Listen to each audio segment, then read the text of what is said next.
The morning shift at Peterson Air Force Base began like any other Tuesday in September. Coffee brewing in the break room, technicians running pre-flight checks, and the steady hum of radar equipment filling the control tower with its familiar electronic symphony. But by noon, everything would change because of one woman who wasn't supposed to be there. Martha Rodriguez wiped down the coffee station counter for the third time that morning, her cleaning cart positioned strategically in the corner of the flight control tower where she could work without disturbing the air traffic controllers. At 52, she had been cleaning government buildings for nearly 15 years, moving quietly through spaces where million-dollar decisions were made every day. Her gray hair was pulled back in a simple ponytail, her uniform pressed but showing the wear of countless 12-hour shifts. The controllers barely noticed her presence anymore.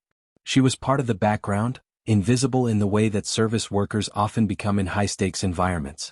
They discussed classified missions over her head, coordinated complex flight patterns while she emptied their trash bins, and never once questioned why a janitor might be listening so intently to their conversations.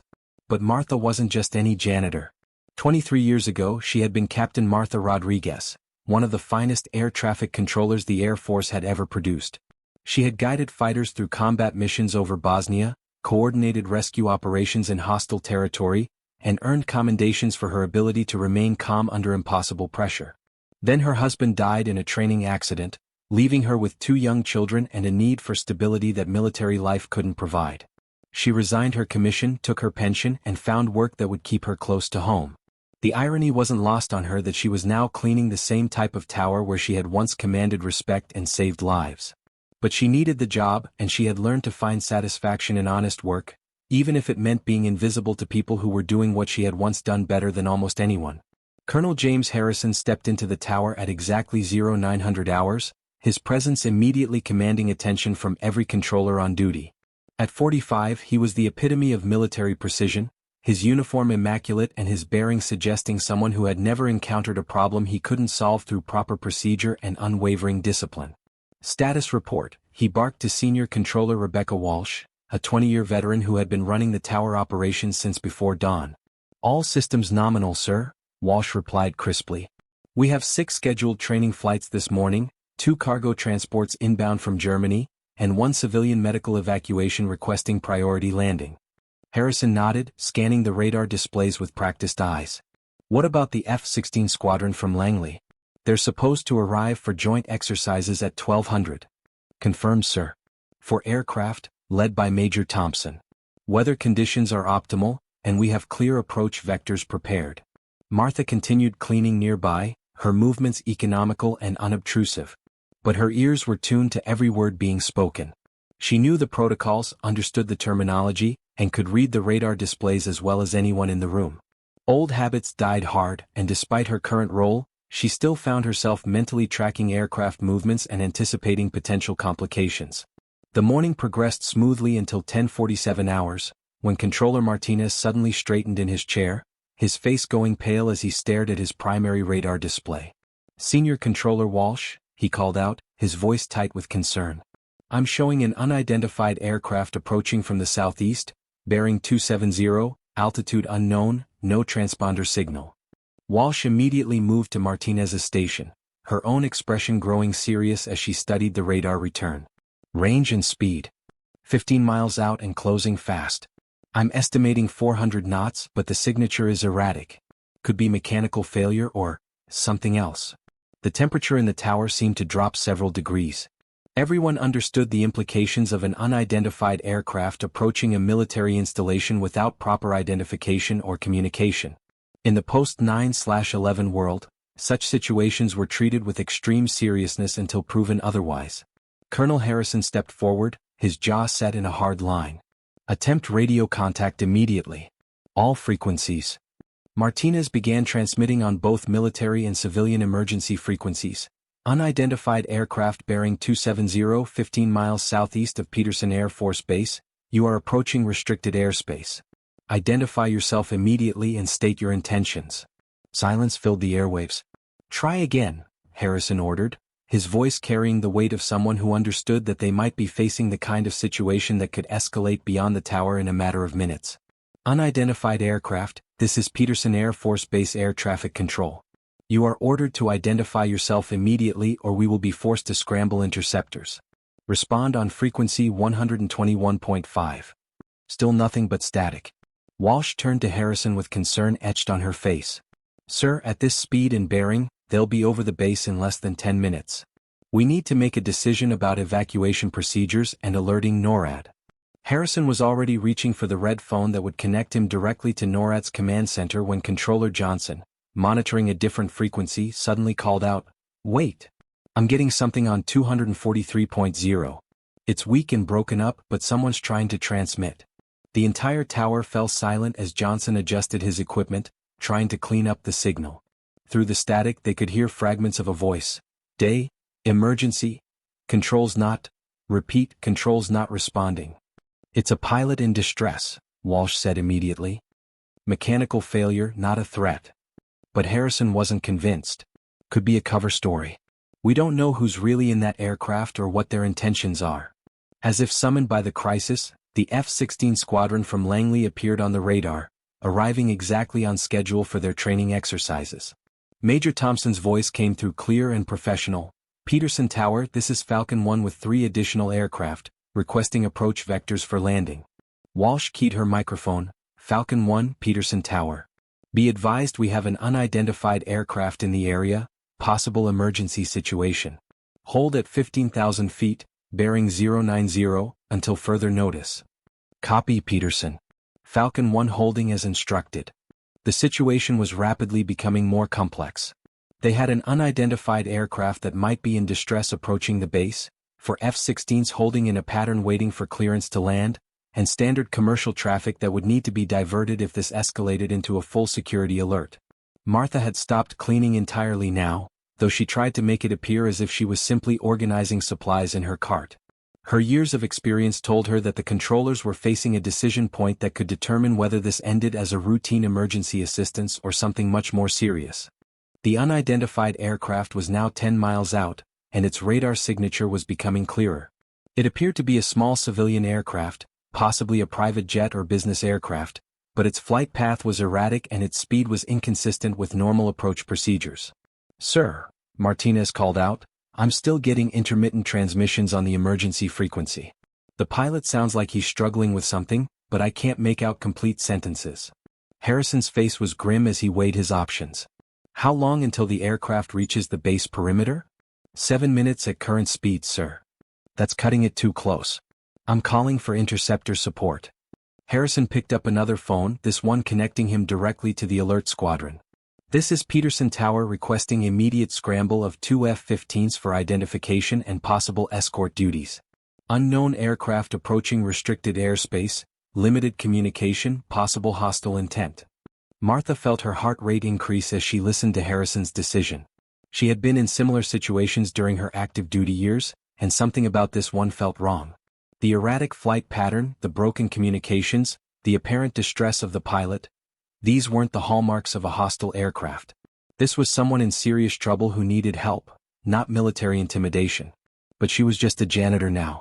Her opinion didn't matter, and speaking up would only result in her being removed from the tower and possibly fired from her job. She had children to think about, bills to pay, and no desire to create problems for herself by inserting her experience into a situation where it wasn't wanted. The F-15s would be airborne within minutes, armed and ready to force down or destroy an aircraft that Martha was increasingly certain posed no threat to anyone except possibly its own occupants.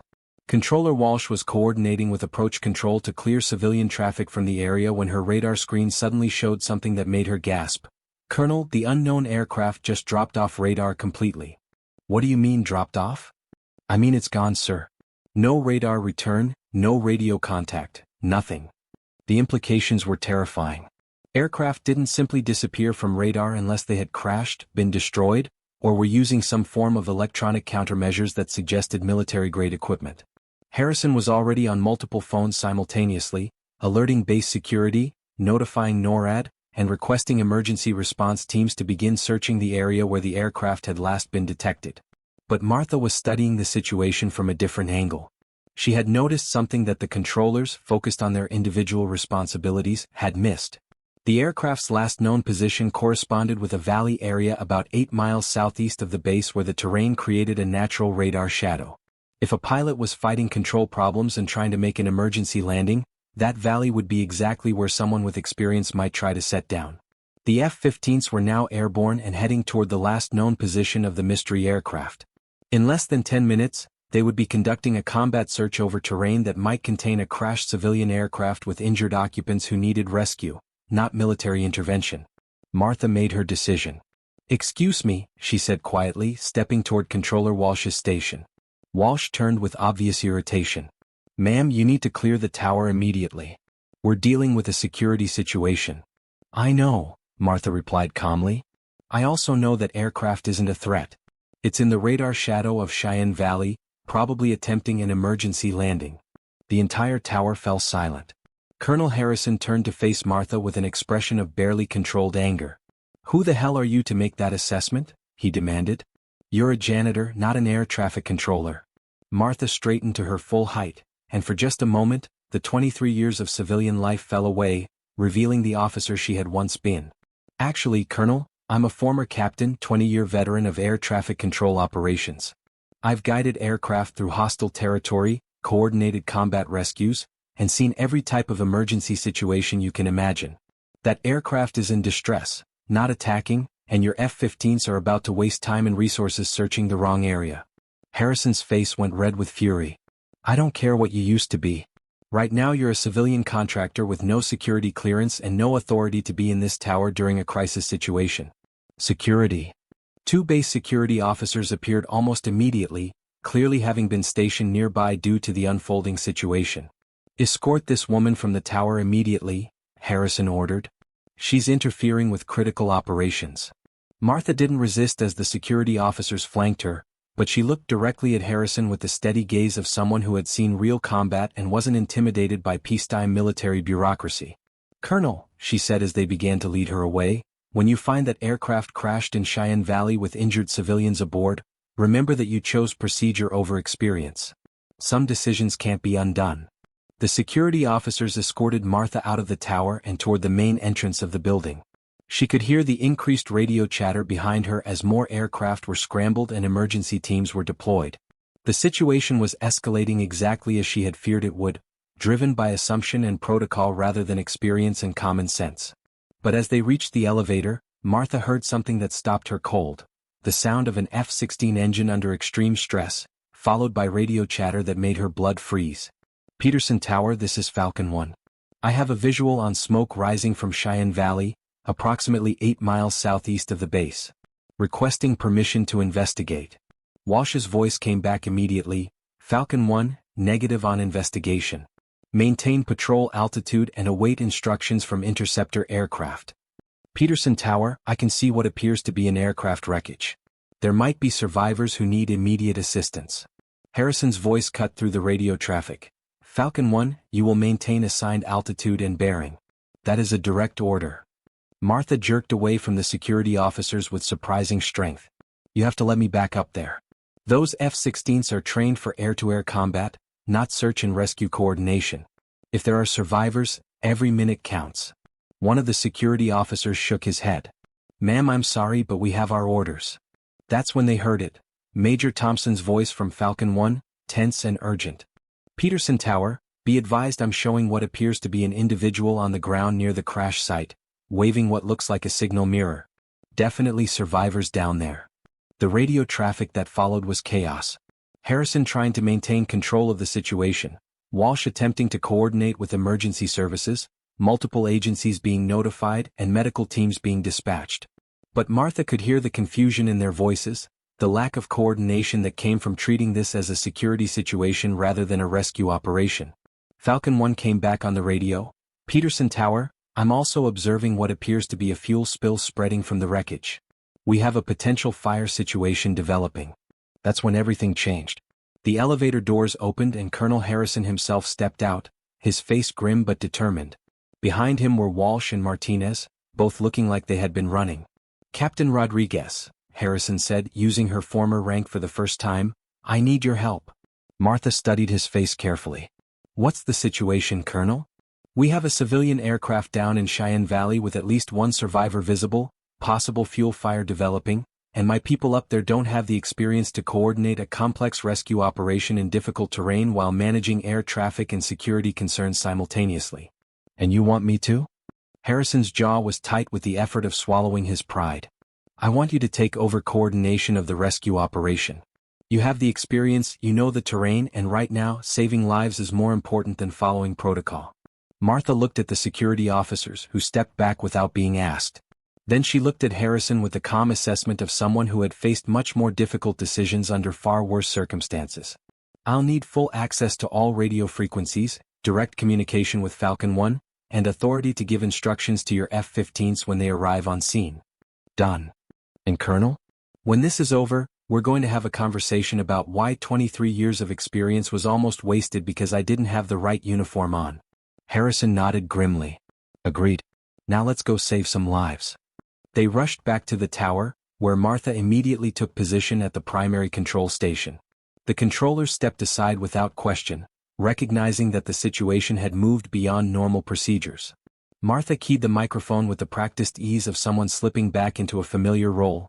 Falcon 1, this is Peterson Tower, Captain Rodriguez now coordinating rescue operations. What's your current visual on the crash site? Major Thompson's relief was audible in his voice. Peterson Tower, good to have experienced coordination. I have eyes on a small business jet, appears to be a Citation or similar aircraft. Wreckage is spread across approximately 200 meters, with the main fuselage intact but severely damaged. One individual visible near the wreckage, appears to be attempting to signal for help. Copy Falcon 1. Can you determine the extent of fuel spillage and fire risk?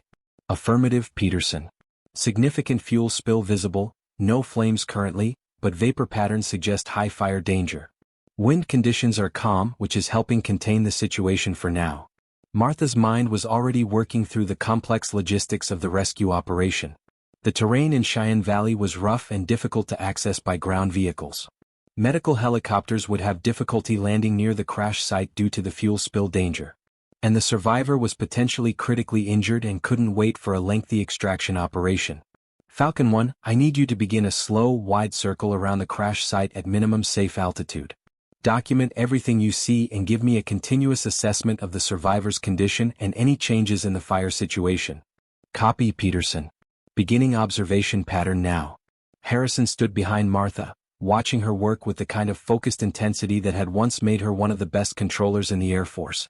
Her hands moved across the radio controls and radar displays with practiced efficiency, her voice calm and authoritative as she began coordinating multiple agencies and aircraft. Martinez, she called to the controller at the adjacent station, I need you to contact Mountain Rescue Team Alpha and give them GPS coordinates for the crash site. Tell them we need immediate helicopter extraction capability, but they'll have to approach from the northeast to avoid the fuel spill area. Already on it, Captain, Martinez replied, falling naturally into the rhythm of working under her command. Walsh was coordinating with local emergency services, ensuring that ambulances and fire trucks were positioned at the closest road access point to the valley. But Martha knew that getting emergency personnel to the actual crash site would take at least 30 minutes, and that might be too long if the survivor was seriously injured. The F-15s arrived on scene and checked in with Martha, who immediately assigned them specific roles in the rescue operation. One aircraft was positioned to provide continuous observation and communication relay, while the other was tasked with monitoring the broader airspace to ensure that civilian air traffic remained clear of the rescue area. But it was Major Thompson and Falcon 1 who provided the update that changed everything. Peterson Tower, I'm observing movement from a second individual near the wreckage. Appears to be dragging or assisting someone else away from the aircraft. Martha felt her heart rate spike. 2 survivors meant the rescue had just become significantly more complex, especially if one was injured enough to require assistance moving. Falcon 1, can you determine the condition of the second individual? Negative, Peterson. Distance and terrain make detailed assessment impossible. But their movement pattern suggests one is definitely assisting the other. The radio crackled with an incoming transmission from a different source. Peterson Tower, this is Rescue 27, medical helicopter approaching from the northeast. We have flight medic and trauma surgeon aboard, ready for immediate extraction. Martha coordinated the helicopter's approach, keeping it well clear of both the fuel spill area and the circling F-16s. The pilot was experienced in mountain rescues, but even he was having difficulty finding a safe landing zone near the crash site. Rescue 27, Be advised the terrain is extremely rough and we have significant fuel spill hazard. Your best approach is from the northeast, but you'll need to land approximately 400 meters from the wreckage. Copy, Peterson. We'll deploy our flight medic for ground approach to the survivors. But before the helicopter could land, Falcon 1 came back with urgent news. Peterson Tower, I'm seeing smoke developing from the wreckage area. Looks like we may have ignition of fuel vapors. The survivors are moving away from the aircraft, but slowly. Martha's experience kicked in immediately. Fire changed everything about the rescue operation.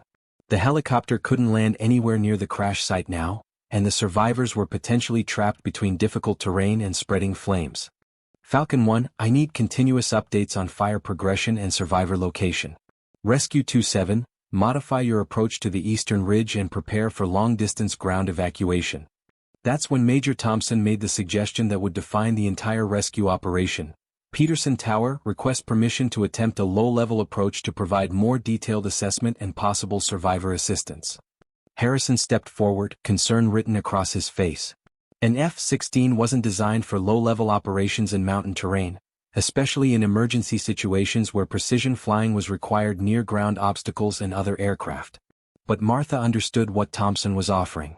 An experienced fighter pilot could get much closer to the survivors than a helicopter, could provide detailed medical assessment information to guide the rescue teams, and could even assist in directing the survivors to the safest evacuation route. Falcon 1 approved for low-level assessment approach. Use extreme caution and abort immediately if conditions become unsafe.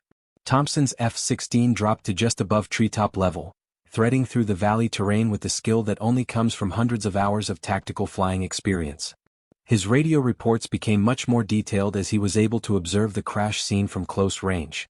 Peterson Tower, I have 2 adult males, one appears to be ambulatory but assisting the second, who shows signs of significant leg injury. The fire is spreading slowly but steadily from the main wreckage toward their current position.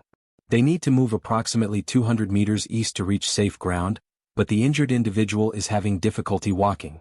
Martha processed this information quickly. 200 meters might as well be 2 miles for someone with a serious leg injury trying to move across rough mountain terrain while a fire approached from behind. Falcon 1, can you determine the safest route for the survivors to reach the helicopter landing zone? Affirmative, Peterson. There's a game trail that runs along the eastern slope of the valley. If they can reach it, it would provide the easiest path to the landing zone. But they'd need to move northeast about 50 meters from their current position to intersect the trail. Martha grabbed a detailed topographical map of the area and began plotting coordinates.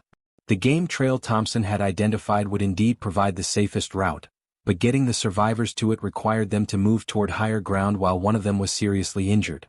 The medical helicopter had landed at the eastern ridge and deployed its flight medic, who was now working his way down the slope toward the crash site. But even at his best speed, it would take him at least 15 minutes to reach the survivors, and the fire was spreading faster than anyone had anticipated. Rescue 27, what's your medic's ETA to the survivors? Peterson Tower, our medic reports rough terrain is slowing his approach. Best estimate is 12 to 15 minutes to reach the crash site. Martha made the decision that would save 2 lives. Falcon 1, are you willing to attempt direct communication with the survivors on the ground? Affirmative, Peterson. I can make low passes and use hand signals or emergency communication procedures. Do it. Guide them to the game trail and then northeast toward the landing zone. You're their best hope for getting clear of the fire area before the ground team can reach them. What followed was one of the most unusual rescue operations in Air Force history. Major Thompson flew his F-16 in carefully controlled passes over the crash site, using wing movements and emergency signal procedures to communicate with the survivors below. He guided them away from the spreading fire, directed them toward the game trail, and then flew ahead of them to scout the safest route to the helicopter landing zone. The radio traffic was intense but controlled, with Martha coordinating between Thompson's aerial guidance, the medical helicopter crew, the approaching ground rescue team and base operations. Her years of experience showed in the calm efficiency with which she managed multiple moving parts of a complex operation. Falcon 1, how are the survivors progressing toward the landing zone? Peterson Tower, they're on the game trail now and making steady progress. The ambulatory individual is essentially carrying the injured person, but they're moving in the right direction. Fire spread has slowed due to wind conditions, but they're not out of danger yet. The flight medic from the helicopter had finally reached a position where he could see the survivors and was approaching them from the opposite direction. Martha coordinated the convergence carefully, ensuring that everyone knew where everyone else was located. Rescue 27 medic, this is Peterson Tower. Survivors are approximately 200 meters southwest of your current position, following a game trail northeast. Falcon 1 is providing aerial guidance. Copy, Peterson. I have visual on the aircraft overhead and am adjusting my approach accordingly. The moment when the medic reached the survivors was audible in his radio transmission. Peterson Tower, I have reached the survivors. One male with compound fracture of the left leg, conscious and alert. Second male with minor injuries, helping to support his companion. Both are ambulatory with assistance. Martha felt a wave of relief wash over her, but the operation wasn't over yet. Getting the survivors from their current position to the helicopter still required careful coordination, especially since one was seriously injured. Rescue 27, what's your assessment for evacuation procedures? Peterson Tower will need the helicopter to reposition closer to our current location. The injured individual can't make the full distance to the original landing zone. Thompson's F-16 was still circling overhead, and he immediately offered assistance. Peterson Tower, I can guide the helicopter to an alternative landing site approximately 100 meters from the current survivor location. Terrain appears suitable for helicopter operations. Martha coordinated the helicopter's repositioning while maintaining communications with all ground personnel. The precision required to manage multiple aircraft in the confined mountain terrain while ensuring the safety of both survivors and rescuers was exactly the kind of challenge that had made her excel in air traffic control during her military career. 20 minutes later, both survivors were aboard the medical helicopter and en route to the base hospital. The fire at the crash site was now under control, thanks to firefighting teams that had reached the area by ground. And Major Thompson's F-16 squadron was finally cleared to land at Peterson Air Force Base, their training mission having turned into a real-world rescue operation. As the immediate crisis ended, Colonel Harrison approached Martha at the control station where she was completing the final coordination tasks. Captain Rodriguez, he said formally, I owe you an apology. Your experience and expertise saved 2 lives today, and I nearly prevented that from happening because of my own pride and adherence to procedure. Martha looked up from the radar display, her expression calm but serious. Colonel, the real question is how many other situations like this have occurred where experience was available but dismissed because someone didn't have the right rank or uniform. Harrison nodded grimly. That's a conversation we're definitely going to have. But first, I have a question for you. Would you be interested in returning to active duty as a civilian contractor? We clearly need your expertise, and after today's performance, I think we can find a position that would make better use of your skills than emptying trash cans. Martha considered the offer carefully. Returning to air traffic control work would mean better pay, more respect, and the opportunity to use the skills that had taken her 20 years to develop. But it would also mean leaving behind the quiet anonymity that had allowed her to raise her children and build a stable life. I'll consider it, Colonel. But any position would have to accommodate the fact that I have 2 teenagers at home who need their mother to be present and available. I think we can work something out, Harrison replied. The Air Force has learned a lot about work-life balance in recent years, and frankly, we need experienced people more than we need people who can work 80-hour weeks. Major Thompson had landed and made his way to the tower to participate in the post-operation debriefing. When he was introduced to Martha, his respect was immediate and obvious. Ma'am, he said, shaking her hand firmly, that was some of the finest rescue coordination I've ever seen. You probably don't realize this, but I've got over 2,000 hours in F-16s, including combat time in 3 different theaters, and I've never seen ground-to-air coordination that precise under emergency conditions. Martha smiled, the first genuinely relaxed expression she had shown all day. Major, when you've guided fighters through hostile territory where a single mistake means people die, coordinating a mountain rescue starts to feel routine. The debriefing that followed revealed just how close the operation had come to disaster. The survivors had been less than 50 meters from being overrun by the spreading fire when Thompson's aerial guidance allowed them to find the game trail. The injured man had suffered a compound fracture that would have become life-threatening if medical attention had been delayed much longer. And the fuel spill had been much larger than initially assessed, meaning that any ground vehicles approaching the crash site could have triggered a massive explosion. But perhaps most importantly, the incident had revealed serious gaps in emergency response procedures that could have prevented effective coordination between military and civilian rescue resources. Martha's experience had bridged those gaps, but only because she happened to be in the right place at the right time and was willing to speak up despite the personal risk. 3 weeks later, Martha Rodriguez returned to the Peterson Air Force Base Flight Control Tower wearing a different uniform. As a civilian air traffic control specialist with Emergency Operations Authority, she was now officially responsible for coordinating complex rescue operations and training military controllers in advanced emergency procedures. Her first day back in an official capacity was marked by a ceremony attended by Colonel Harrison, Major Thompson, and the 2 civilian survivors of the Cheyenne Valley crash. Both men had recovered fully from their injuries and had specifically requested the opportunity to thank the people who had saved their lives. "What happened that day," said David Chin, the pilot of the crashed aircraft, "was that our aircraft suffered a complete electrical failure during approach to Denver International Airport. We lost all radio communication, all navigation equipment, and eventually most of our flight controls. I was trying to find any place flat enough to attempt an emergency landing when we went down in that valley." His passenger, businessman Robert Martinez, added, "We thought we were going to die in that fire. But then this fighter jet started flying overhead, and somehow we understood that the pilot was trying to tell us which way to go. It was like having a guardian angel with jet engines." The ceremony was brief and professional, but Martha was deeply moved by the recognition that her decision to speak up had made the difference between life and death for 2 strangers. More importantly, the changes in emergency procedures that resulted from the incident would potentially save many more lives in future situations. As the crowd dispersed after the ceremony, Major Thompson approached Martha with a question that had been bothering him. "Captain Rodriguez," he said, "I've been wondering about something. When you were working as a janitor in the tower, were you always listening to our operations and thinking about how they could be improved?" Martha laughed, a sound that was both rueful and amused. "Major, when you've spent 20 years coordinating air traffic operations, you don't just turn off that part of your brain because you're mopping floors. I probably noticed things that could have been done better in dozens of situations over the past 15 years. But speaking up wasn't worth risking my job until lives were at stake." "That's a tragedy," Thompson replied seriously. "How much institutional knowledge and experience are we wasting because we don't recognize talent when it's not wearing the right uniform?" It was a question that would lead to significant changes in how the Air Force identified and utilized experienced personnel, both active duty and civilian. But for Martha, the most important change was personal. She was finally back where she belonged, using skills that had taken decades to develop and making a difference in situations where experience mattered more than rank or protocol. 6 months later, the Peterson Air Force Base Emergency Operations Center had become a model for other installations around the country. Under Martha's guidance, they had developed training programs that emphasized practical experience over theoretical knowledge, cross-training that allowed personnel to understand multiple aspects of emergency operations, and communication procedures that ensured that good ideas could come from anyone, regardless of their position in the hierarchy.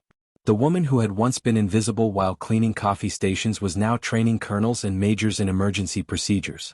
Her story had become part of Air Force folklore, a reminder that expertise and wisdom can be found in unexpected places and that the most important qualifications for critical situations are competence, experience, and the courage to speak up when it matters most. And sometimes that's exactly what it takes to save lives. One person willing to step forward and use their voice when everyone else is following procedure. In Martha's case, that voice didn't just land an F-16 safely, it landed 2 civilians safely on the ground, alive and grateful to be breathing. The simple woman who was kicked out of the flight control tower had proven that sometimes the most powerful thing you can do is refuse to stay quiet when lives are at stake. And in the end, that made all the difference.